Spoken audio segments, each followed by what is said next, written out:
હાલ દેશમાં કોરોનાને લઈને ખૂબ જ દુઃખદ સમાચાર સામે આવી રહ્યા છે। દેશમાં કોરોનાના કેસમાં ઝડપથી વધારો થઈ રહ્યો છે અને દેશભરમાં કોવિડ-19ના આજે 250થી વધારે સક્રિય કેસો સામે આવી ચૂક્યા છે। આ પરિસ્થિતિની ગંભીરતાને ધ્યાનમાં લઈ અને કેન્દ્રીય સ્વાસ્થ્યની જે સચિવની અધ્યક્ષતામાં સમીક્ષા બેઠક કરવામાં આવી હતી। સૂત્રો પાસેથી મળતી માહિતી મુજબ કોવિડ-19ના કેસમાં હાલમાં થયેલી વૃદ્ધિ બાદ શનિવારે 24 મે આ સમીક્ષા બેઠક યોજવામાં આવી હતી।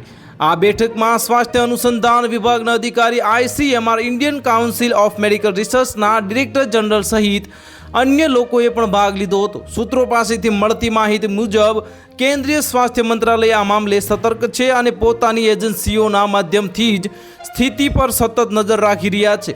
આમાંથી મોટાભાગના કેસ એવા છે જેની ઘરે જ સારવાર કરી શકાય છે।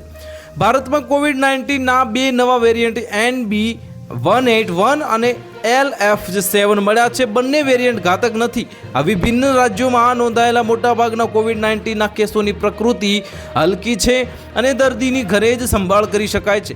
વર્લ્ડ હેલ્થ ઓર્ગેનાઇઝેશને પણ કહ્યું છે કે વેરિયન્ટ જોખમી નથી। હાલ WHOના બંને વેરિયન્ટ પર નજર રાખી રહ્યું છે, કારણ કે આ વેરિયન્ટના કારણે ચીન અને એશિયાના અમુક ભાગોમાં કોવિડ-19ના કેસમાં વધારો થઈ રહ્યો છે।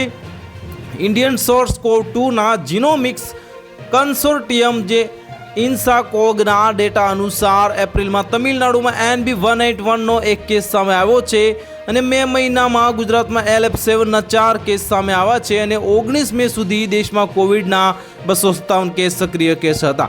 તો હાલ માટે આટલું જ। મળીશું નવી અપડેટ સાથે। જો તમને અમારા વિડીયો પસંદ આવતા હોય તો વિડીયોને લાઇક કરી દેજો, ચેનલને સબસ્ક્રાઇબ કરી બાજુમાં આવેલા બેલ આઇકનને દબાવી દો, જેથી તમને આવા સમાચારની અપડેટ મળતી રહે।